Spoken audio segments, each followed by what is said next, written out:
Nossa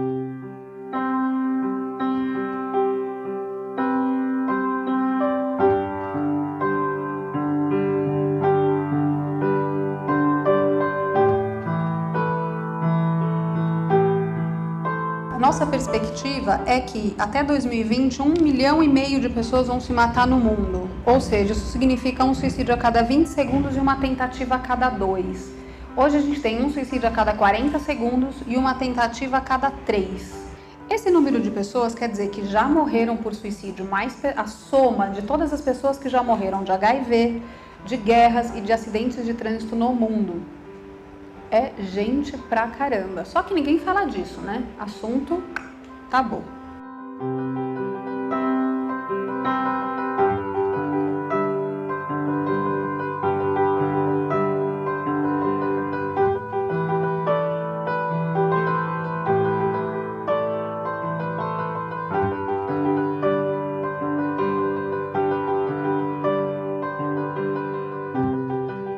A minha infância foi muito legal. Meu pai, ele era uma criança, né? Então minha mãe, ela cuidava de 3 crianças, não era o meu pai e o meu irmão, eram 3 crianças. A gente se divertia pra caramba, ele brincava com a gente tudo quanto era forma. E quando ele ganhava aquele salário, ele fazia questão de parar tudo e levar eu, minha mãe e meu irmão pra algum lugar pra gente comemorar. Então ele falava assim, a gente tem que comemorar todos os dias por nossas vitórias. Isso foi uma das coisas que a gente começou a parar de ver nele depois de um tempo, né? Que ele foi definhando e ele perdeu esse trabalho que ele gostava muito e isso foi um dos primeiros choques da vida dele. Eu acho que foi aí que ele definhou, né? Meu pai emagreceu quase 20 quilos e ele ficou desesperado porque ele foi processado por todos os funcionários dele, mas ele perdeu o emprego e os funcionários processaram ele, né? Então, eu acho que eles nem sabiam o que estavam fazendo também. Meu pai ganhou todos os processos, porque meu pai nunca deixou de pagar um salário justo, mas esse estresse, né, foram 12 processos seguidos, então foi bem pesado para meu pai na época. O dinheiro ficou apertado, aí foi a primeira vez que a gente reparou que ele estava com uma depressão. E o João sempre foi assim, sempre adorou jiu-jitsu, sempre tinha meu irmão assim como referência masculina, né? Porque o pai nunca se fazia presente. Então a referência dele como homem era o meu irmão, até por causa do jiu-jitsu que aproximou muito os dois. Aí quando foi em 2013, ele decidiu se mudar para os Estados Unidos a convite do meu irmão, né, para morar lá e continuar o treinamento dele de jiu-jitsu, porque ele queria se profissionalizar na área. Em novembro de 2013, o João me ligou e falou assim: mãe, o tio Maurício não está bem. Eu quero voltar para o Brasil para passar o Natal, porque eu não quero ficar aqui, sabe? Ele tem chorado muito de madrugada, estava no processo de divórcio com a esposa dele. E aí quando foi no dia 13 de janeiro, nós recebemos a notícia que meu irmão havia cometido suicídio. E aí quando eu cheguei em casa, meu filho estava batendo com a cabeça na parede. Ele estava com a cabeça já toda machucada, batendo com a cabeça na parede. Eu quero morrer, eu quero morrer, eu quero morrer. Foi culpa minha. Se eu tivesse ficado, meu tio não tinha se matado, porque ele me pediu para ficar e eu não quis ficar. A Ariana sempre foi uma pessoa muito alegre, né, quando criança. Depois, na adolescência, ela ficou uma pessoa mais séria, né. Com 14 anos, ela começou a ter um pouco de depressão. Aí, fez tratamento com psicólogo, psiquiatra, né. O acompanhamento normal foi acompanhada só por mim, porque o pai dela, nessa parte, ele foi bem ausente. Depois da separação, ele se ausentou muito da vida dela, né. Tanto é que quando ela partiu, faziam 10 anos que ele não a via e nem falava com ela, né.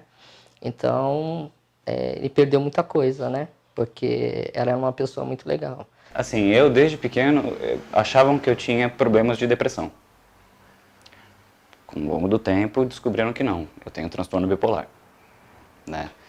E é uma coisa difícil de você perceber mesmo, da própria família perceber, porque querendo ou não você se esconde, você se isola, você fecha as portas para todo mundo. A pessoa pensa que você está nervoso, que você está bravo, que você está isso, você está aquilo, beleza, daqui a pouco passa, mas não, né? Muitas das pessoas com comportamento suicida dão sinais. O problema dos sinais é que eles só são compreendidos ou percebidos depois que a pessoa comete o suicídio. Porque às vezes são sinais que sozinhos eles não fazem sentido, eles fazem sentido depois. O que traz também para os enlutados, para as pessoas que ficaram, um sentimento muito maior de culpa. Eles falam, nossa, agora eu percebo que tinha um sinal e eu não levei a sério. Nunca, ninguém vai achar que alguém que você conhece vai cometer o suicídio, mesmo que ele fale. Na dúvida, pergunte. Se você em algum momento desconfiou que aquilo que a pessoa está fazendo ou aquilo que a pessoa está falando tem relação com o comportamento suicida, pergunta. O máximo que vai acontecer é ela falar que não. Só que se ela estiver realmente pensando, pode ser a porta que ela precisa para ter a ajuda necessária. Suicídio é qualquer lesão auto-infligida que resulta em morte.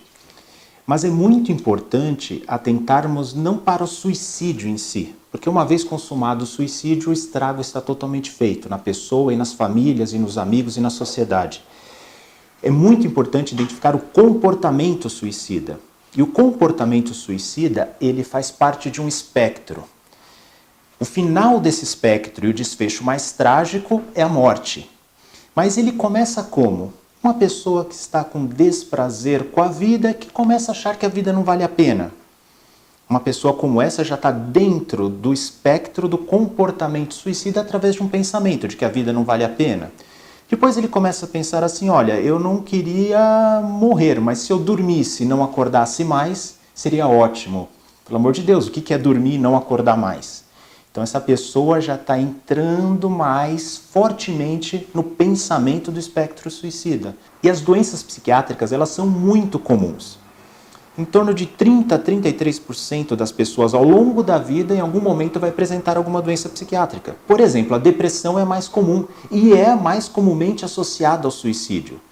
Em torno de 17 a 18% das pessoas ao longo da vida vão apresentar um episódio depressivo. E depressão, dado que é uma doença muito frequente e é uma doença que causa muito sofrimento, ela está muito associada ao suicídio. Outras doenças associadas ao suicídio, o transtorno bipolar, a esquizofrenia. E uma doença ou um grupo de doenças que isoladamente aumenta o risco de suicídio, mas quando associada à depressão, quando associada ao transtorno bipolar, multiplica o risco de suicídio, é o abuso e dependência de álcool e outras substâncias. Precisa sempre ser lembrado na questão do suicídio.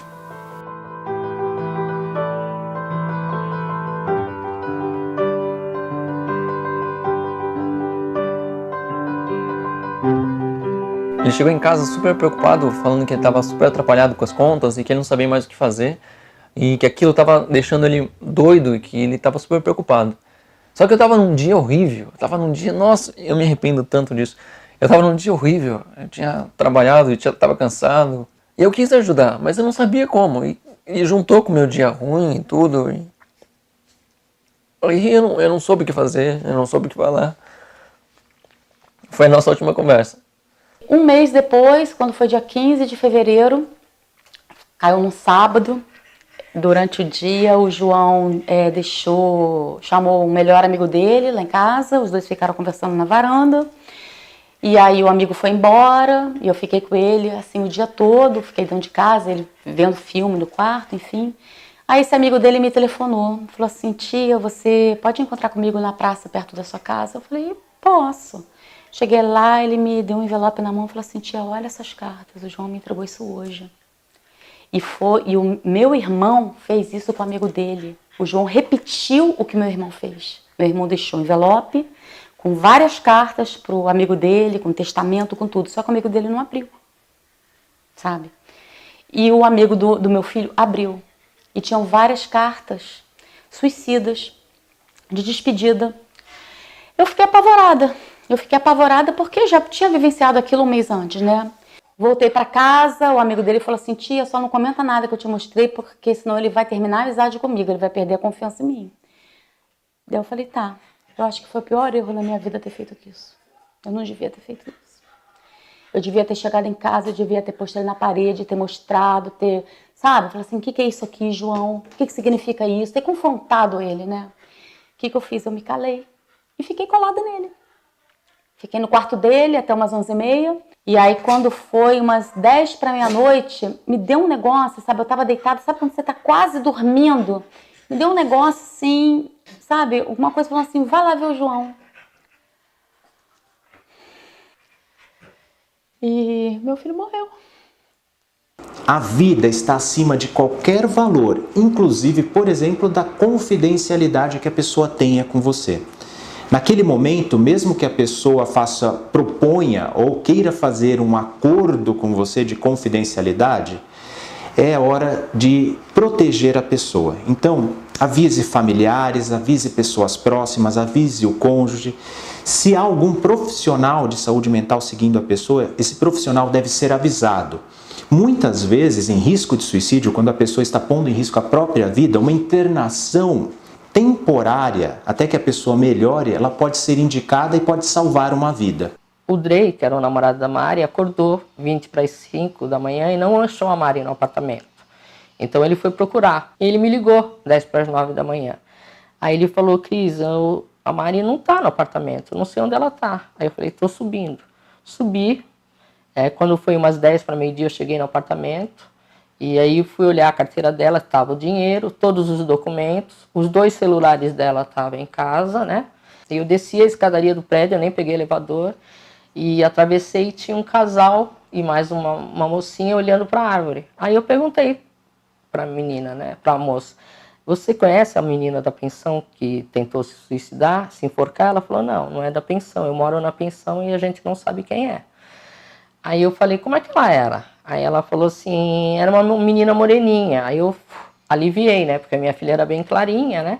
Aí ela falou igual a minha filha. Quando eu olhei para a filha dela, branquinha que nem minha filha, né? Eu falei, para onde levar? Ela falou, pro servidor público municipal na Vergueiro. E o médico começou a conversar comigo, perguntou o nome da Mariana. Aí eu falei assim, só que eu preciso saber se é minha filha, né? E na hora que eu fui entrar, ela estava tendo a 4ª parada, né? Até então eu não sabia que era ela. Aí eles pediram para mim me retirar. Aí quando eu voltei, ela já tinha partido, né? E ela estava deitadinha com o rosto, né? Aí eu virei o rosto dela, ela estava com um sorriso nos lábios, né? Como que falando assim, na minha cabeça veio assim a vozinha dela falando assim, ufa, mãe, eu consegui. Quando eu tentei o suicídio, foi uma coisa bem planejada. Né? Eu fiquei durante meses e meses, pelo menos uns 2 meses, guardando o remédio para fazer a coisa, né? Porque tinha as doses que vinham, tal, então eu tive que fazer um jeito com que os remédios se acumulassem, né? E aí uma vez eu estava aqui em casa, uma noite, e decidi que ia ser aquele dia. Foi meio que no impulso. Eu tenho flashes de memória da gritaria em casa, daquela correria de chegar a ambulância, ir para o hospital, e aí pagou tudo. Eu fui acordar um bom tempo depois, só e no hospital já, todo entubado, caramba, 4. Então, a família pode ajudar levando a pessoa para um atendimento ou marcando um atendimento para a pessoa, tomando conta da medicação dela, porque às vezes a pessoa sai do psiquiatra com caixas de remédio e fica tudo na mão dela, porque é um adulto, o adulto sabe. Não, tem que ter um certo cuidado e, enfim, estocar essa medicação num lugar onde a pessoa não ache, por exemplo. A família pode conversar sobre o assunto, não deixar que o assunto vire tabu dentro da própria família, porque isso também vai fazer com que a coisa fique mais difícil. Vínculos protegem contra suicídio. A ausência de vínculos são fatores de risco para suicídio. Exemplo, uma pessoa desempregada perdeu um vínculo de trabalho. Uma pessoa que tem poucos laços com a sociedade. Isso são vínculos que ela mantém. E os principais vínculos são os vínculos familiares, chamados vínculos primários. Então existem vínculos sociais, vínculos familiares. Bons vínculos protegem contra suicídio. Dê importância ao que a pessoa quer comunicar, né? Isso começa a funcionar como um antídoto, né? Então, quando nós temos até o slogan do Setembro Amarelo, falar é a melhor opção. Então, se a pessoa encontra alguém que você oferece o ombro, onde ela possa falar com liberdade, sem crítica, principalmente sem condenar, pode fazer toda a diferença.